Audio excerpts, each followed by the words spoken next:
लगा तो वास्तव में बहुत आश्चर्य हुआ कि ऐसी भी प्रकृति ने एक ऐसी झील दी है जहाँ इस प्रकार का चमत्कार होता है। सबसे ज़्यादा तो विश्वविद्यालय के कुलपति जी आपको धन्यवाद कि ये सोच कहाँ से पैदा हुआ कि धरती का जो प्रभु ने जो इतना उपकार किया है उसका आभार तो ज्ञापित करें उस ईश्वर को और सब मिलकर के करें।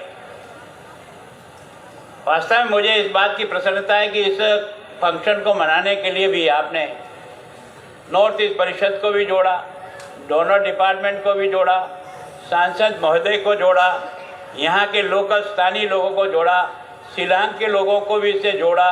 सब मिलकर के एक तरह से इस उत्सव को उठाने का प्रयास किया है। ये पहला प्रयास है, इसके लिए आपको बहुत बहुत धन्यवाद। लेकिन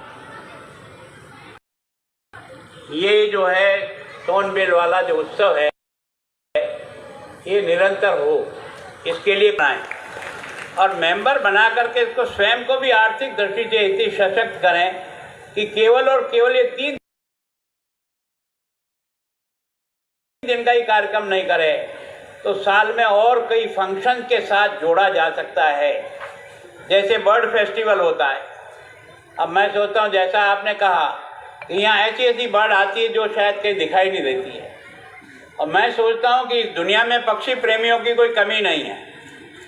जैसे पक्षी 2500, 3000, 10,000 किलोमीटर चल करके आ जाते हैं, वैसे पक्षी प्रेमी को भी ये पता लग जाता है कि यहाँ इस प्रकार के पक्षी दिखाई देते हैं। वो कितने ही किलोमीटर चल करके आपके यहाँ निश्चित रूप से उस फंक्शन में आ जाएगा, क्योंकि मैं अपने शहर में अनुभव करता हूँ। मेरे यहाँ मेनार गांव है एक छोटा सा, उस मेनार गांव में जिस प्रकार के बर्ड फेस्टिवल का मनाते हैं, मैं सोचता हूँ ये जो मल्टी डाइवर्सिटी जो एरिया है और बर्ड्स को और उसके अंडे देने के लिए जिस प्रकार की सुरक्षित जगह चाहिए, वो वेटलैंड जब तक आपका सुरक्षित नहीं होगा तब तक उनकी ग्रोथ नहीं होगी। सीजनल तो आ सकते हैं और सीजनल आकर के वापस भी जा सकते हैं, लेकिन निरंतर तो तब होगी जब उसको वेटलैंड जो बिल्कुल सुरक्षित मिलेगा ताकि उनकी ग्रोथ हो सके।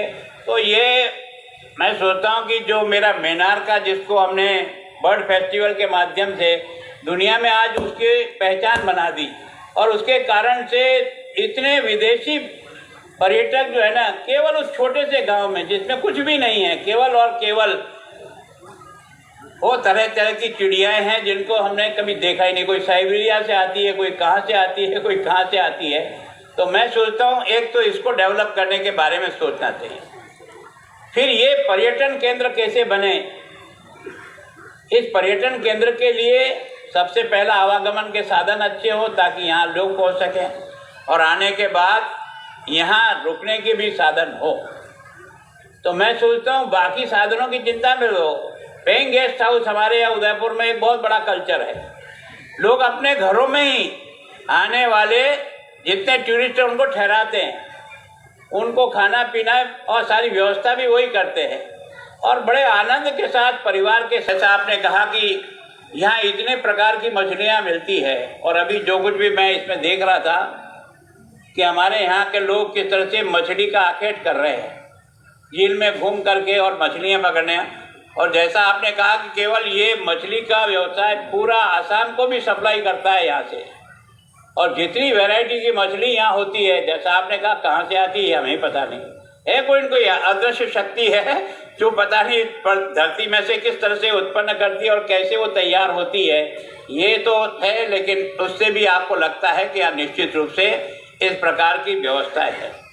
और मैं सोचता हूँ कि किसी भी स्थान के डेवलपमेंट के लिए जब तक आप इस मेले को अन्य प्रकार के कार्यक्रमों से नहीं जोड़ोगे, इसको आप उत्सव मत करो, आप इस उत्सव के साथ इसको मेला कहो, जिसमें गांव का आदमी आकर के यहाँ लगी हुई छोटी मोटी दुकानों के सहारे अपनी आवश्यकता की सामग्री भी खरीद सके और चल करके यहाँ देखे। और फिर आमोद प्रमोद के जितने सांस्कृतिक कार्यक्रम हैं, मैं सोचता हूँ वो यहाँ हो।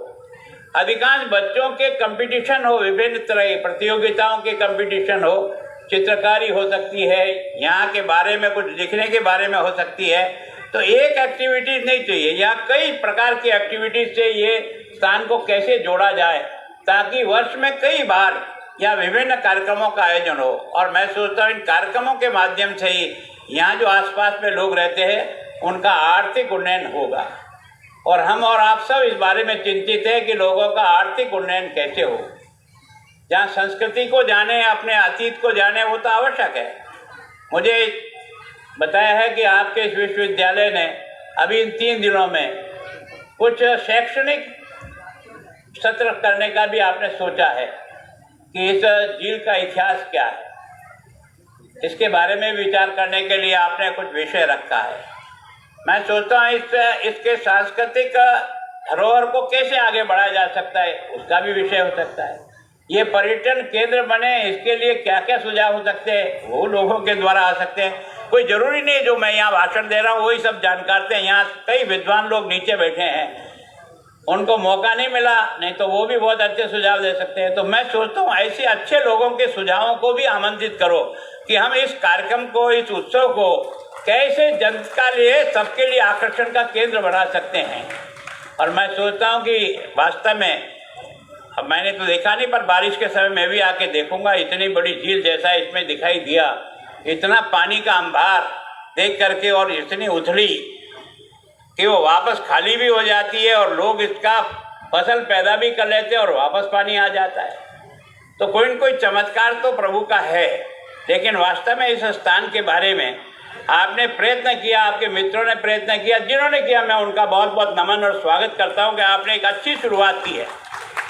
मैं सोचता हूँ भारत को जानो और समझो, ये भारत ऐसे ही समझा जाएगा। हमारे यहाँ ईश्वर